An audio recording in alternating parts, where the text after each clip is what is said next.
हरे कृष्णा। आइए सब मिलकर प्रार्थना करते हैं। नहीं है मेरा यह संसार, ना है ये मेरे लिए, सभी हैं कृष्ण के तभी तो प्यारे हैं वे सदा। मेरे तो हैं कृष्ण केवल दूसरा न कोई, जैसा भी हूँ उन्हीं का हूँ, शरण में हूँ उनकी सदा। सुख दुख नहीं है जग में, सिर्फ हैं परिस्थितियाँ, हैं सभी प्रसाद प्रभु की, लो लगे कृष्ण से सदा। श्रीमद् भगवद गीता के आज के सत्र में हम 17वें अध्याय के 28वें श्लोक को ले रहे हैं। आगे बढ़ें इससे पहले आप पिछले सत्र में बताए गए श्लोकों की तरफ अपना ध्यान ले जाइए ताकि हमें इस श्लोक को समझने में आसानी हो।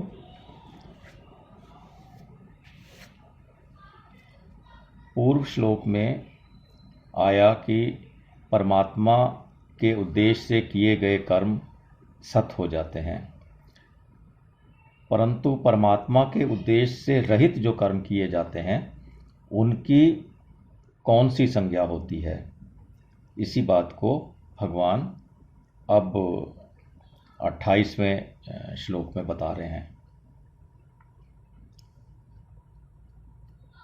16वें अध्याय का 23वां श्लोक जब हमने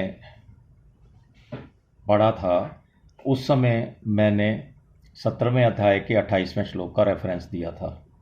आप ध्यान कीजिए अथवा उसे पुनः सुने। तो यहाँ मैं 28वां श्लोक जब बता रहा हूँ 17वें अध्याय का, तो उसी बात को यहाँ दोहरा रहा हूँ कि 16वें अध्याय के 23वें श्लोक इससे मिलता जुलता है। तो आप लोग केवल एक बार उस श्लोक को भी देख लीजिए। वहाँ भी इस वक्त मैंने इसका रेफरेंस दिया था, इस श्लोक का, 28वें श्लोक का, 17वें अध्याय का। तो श्लोक इस प्रकार है। 28वां श्लोक, भगवान श्री कृष्ण अर्जुन से कह रहे हैं, हे पार्थ, अश्रद्धा से युक्त हुआ हवन, दिया हुआ दान और तपा हुआ तप तथा और भी जो कुछ किया जाए वह सब तू असत ऐसा कहा जाता है। उसका फल ना तो यहाँ होता है और ना मरने के बाद ही होता है, अर्थात उसका कहीं भी सत फल नहीं होता। आइए इसको समझें, भगवान क्या कहना चाह रहे हैं। अश्रद्धा पूर्वक यज्ञ दान तप किया जाए और जिसकी शास्त्र में आज्ञा आती है ऐसा कुछ कर्म अश्रद्धा पूर्वक किया जाए। शास्त्र की आज्ञा के है उनको करने की, लेकिन किया अश्रद्धा पूर्वक किया, श्रद्धा नहीं है करने की, लेकिन शास्त्रों में उसकी मनाही नहीं है, तो उसे अगर अश्रद्धा पूर्वक किया जाए वह सब असत कहा जाएगा, अर्थात उसका सत फल नहीं होगा, असत कहा जाएगा। आसुर लोग परलोक, पुनर्जन्म, ईश्वर, धर्म आदि में श्रद्धा नहीं रखते। रामचरितमानस में भी इसी प्रकार का संदर्भ आया है। वरन धर्म नहीं आश्रम चारी, श्रुति विरोध रत सब नर नारी। इस प्रकार के विरुद्ध भाव रखकर वे यज्ञ दान आदि क्रियाएं करते हैं जिनकी श्रद्धा नहीं होती। जब वे शास्त्र में श्रद्धा ही नहीं रखते तो फिर वे यज्ञ आदि शास्त्रीय कर्म करते क्यों हैं? ऐसा भाव किसी के मन में आ सकता है कि जब श्रद्धा ही नहीं है तो फिर ऐसे कर्म यज्ञ आदि करते क्यों हैं जिनका शास्त्रों में वर्णन आया है। तो वे उन शास्त्रीय कर्मों को इसलिए करते हैं कि लोगों में उन क्रियाओं का ज़्यादा प्रचलन है, लोगों को करता हुआ देखते हैं, उनको करने वालों का लोग आदर करते हैं, ऐसा ये लोग नोटिस करते हैं, ऐसा ये लोग देख लेते हैं तथा उनको करना अच्छा समझते हैं। इसलिए समाज में अच्छा बनने के लिए और जो लोग यज्ञ आदि शास्त्रीय कर्म करते हैं उनकी श्रेणी में गिने जाने के लिए वे श्रद्धा न होने पर भी इस प्रकार के शास्त्रीय कर्म करते हैं, अर्थात केवल दिखावे मात्र के लिए ये लोग करते हैं। अश्रद्धापूर्वक यज्ञ आदि जो कुछ शास्त्रीय कर्म किया जाए वह सब असत कहा जाएगा। उसका ना इस लोक में फल होता है और ना ही परलोक में, जन्म जन्मांतर में ही फल होता है। तात्पर्य यह है कि सकाम भाव से श्रद्धा एवं विधि पूर्वक शास्त्रीय कर्मों को करने पर यहाँ धन, वैभव, स्त्री, पुरुष, पुत्र आदि की प्राप्ति होती है और मरने के बाद स्वर्ग आदि लोगों की प्राप्ति हो सकती है। और उन्हीं कर्मों को निष्काम भाव से श्रद्धा एवं विधि पूर्वक करने पर अंतःकरण की शुद्धि होकर परमात्म तत्व की प्राप्ति हो जाती है। परंतु अश्रद्धा पूर्वक कर्म करने वालों को इनमें से कोई भी फल प्राप्त नहीं होता। तो जो दो प्रकार के फल बताए हैं, अश्रद्धा पूर्वक करने वालों को इनमें से कोई भी फल प्राप्त नहीं होता। अश्रद्धा पूर्वक जो कुछ भी किया जाता है उसका इस लोक में और परलोक में कुछ भी फल नहीं होता। तो जितने पाप कर्म किए जाते हैं वे सभी अश्रद्धा से ही किए जाते हैं, तब तो उनका भी कोई फल नहीं होता, तब तो उनका भी कोई फल नहीं होना चाहिए। ऐसा भी प्रश्न किसी के मन में आ सकता है। और मनुष्य भोग भोगने तथा संग्रह करने की इच्छा को लेकर अन्यान्य अत्याचार, अन्याय, झूठ, कपट, धोखेबाजी आदि जितने भी पाप कर्म करता है उन कर्मों का फल दंड भी नहीं चाहता। पर वास्तव में ऐसी बात नहीं है, क्योंकि कर्मों का यह नियम है कि रागी पुरुष राग पूर्वक जो कुछ भी कर्म करता है उसका फल कर्ता के न चाहने पर भी कर्ता को अवश्य मिलता है। इसलिए आसुरी संपदा वालों को बंधन और आसुरी योनियों तथा नरकों की प्राप्ति होती है।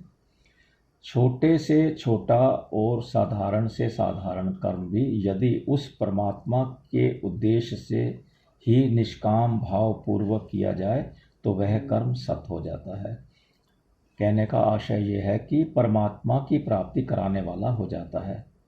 परंतु बड़े से बड़ा यज्ञ आदि कर्म भी यदि अश्रद्धा पूर्वक और शास्त्रीय विधि विधान से सकाम भाव पूर्वक किया जाए तो वह कर्म भी फल देकर नष्ट हो जाता है, परमात्मा की प्राप्ति कराने वाला नहीं होता। तथा वे यज्ञ आदि कर्म यदि अश्रद्धा पूर्वक किए जाएं तो वे सब असत हो जाते हैं, अर्थात सत फल देने वाले नहीं होते।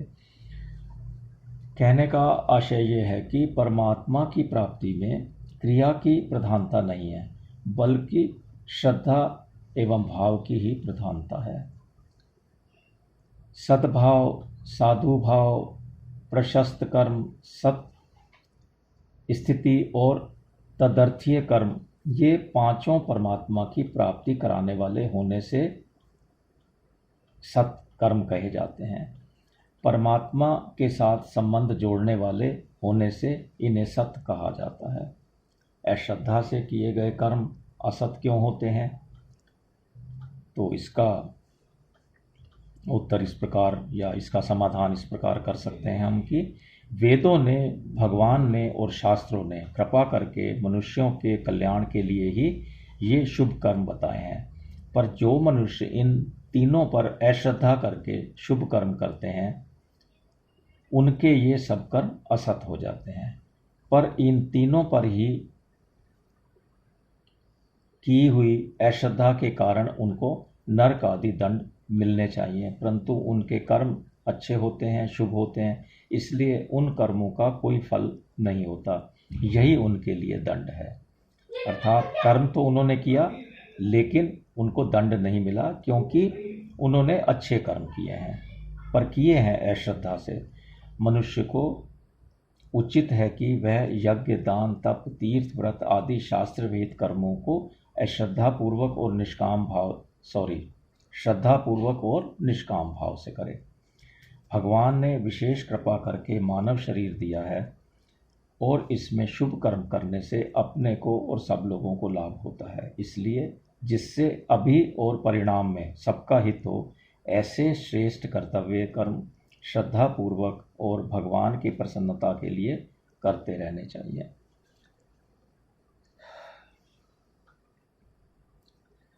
फिर भगवान ने श्लोक में कहा है कि और भी जो कुछ किया जाए, श्लोक देखें एक बार आप।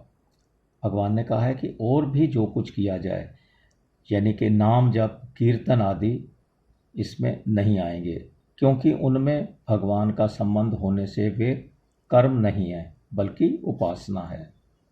इस प्रकार हमने 17वें अध्याय के अंतिम अर्थात 28वें श्लोक को समझने का प्रयास किया। इस अध्याय का नाम मैंने शुरू में बताया था, श्रद्धा तय विभाग योग। तो इसका नाम ये क्यों रखा गया, इस विषय में बात कर लेते हैं और उसके बाद इस अध्याय का सार बताएंगे। इस अध्याय में श्रद्धा के 3 विभाग किए गए हैं, सात्विकी, राजसी और तामसी। 3 प्रकार की श्रद्धा का वर्णन आया है इसमें। इस विभाग को जो ठीक ठीक जान लेता है वह सात्विकी श्रद्धा का ग्रहण और राजसी तामसी श्रद्धा का त्याग कर देता है। राजसी तामसी श्रद्धा का त्याग करते ही सात्विकी श्रद्धा से भगवान के साथ स्वतः सिद्ध नित्य संबंध का अनुभव उसे हो जाएगा। इसीलिए इस अध्याय का नाम श्रद्धा त्रय विभाग योग रखा गया है। आइए अब इस अध्याय का 17वें अध्याय का एक बार सार रूप से पुनः एक बार देख लेते हैं, इसकी समरी देख लेते हैं।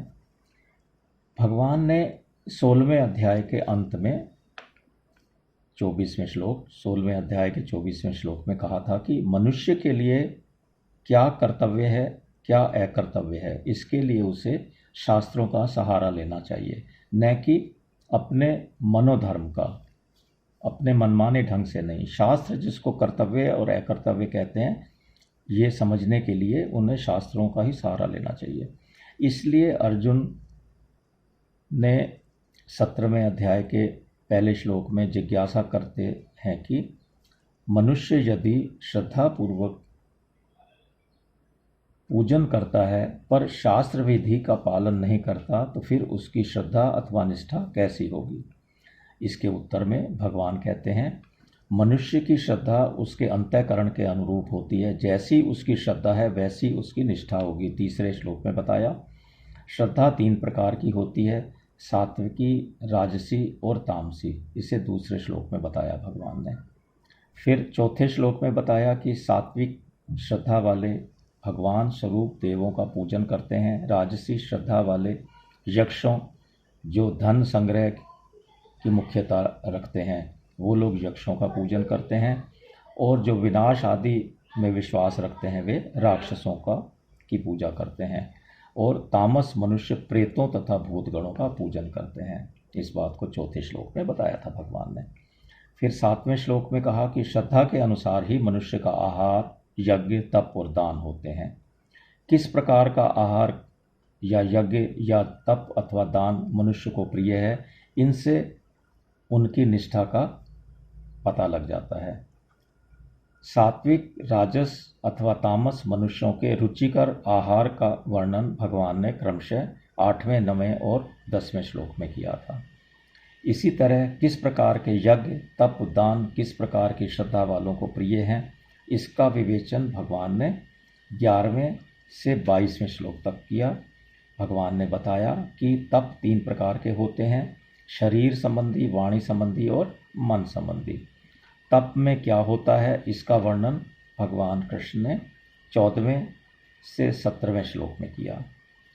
ओम तत्सत, ये 3 प्रकार का ईश्वर का निर्देश है, अर्थात ईश्वर के 3 नाम हैं। 23वें श्लोक में ऐसा बताया, शास्त्र विधि का पालन करने वाले ओम का उच्चारण करके ही शास्त्र विहित क्रियाएं करते हैं, ऐसा भगवान ने 24वें श्लोक में बताया। सब कुछ ईश्वर का ही है, इसी संदर्भ में तत् का प्रयोग होता है। ऐसा मानने वाले मुक्ति चाहने वाले फल की इच्छा से रहित होकर शास्त्र विहित कर्म करते हैं। परमात्मा के लिए अथवा परमात्मा से प्राप्त होने वाले श्रेष्ठ भावों, आचरणों एवं कर्मों के साथ सत जोड़ा जाता है। इस प्रकार भगवान ने इस बात को 26वें और 27वें श्लोक में बताया। लेकिन शास्त्र विहित कर्म यदि अश्रद्धा पूर्वक अर्थात शास्त्रों में विश्वास न रख कर किए जाएं तो वे असत कहे जाएंगे और उनका फल भी नाशवान होगा। इस बात को बताने के लिए भगवान ने 28वें श्लोक में बताया इस बात को। इस प्रकार 17वां श्लोक को यहाँ विराम देते हैं। 17वें श्लोक, इसके जो नेक्स्ट अब 18वां श्लोक शुरू होगा जो कि गीता का अंतिम श्लोक है। आइए इस सत्र के अंत में हम भगवान का नाम लें, प्रार्थना करते हैं। नाम संकीर्तनम यस्य सर्व पाप प्रणाशनम प्रणामो दुख शमनस्य तम नमामि हरिं परम। हरे कृष्णा हरे कृष्णा हरे कृष्णा।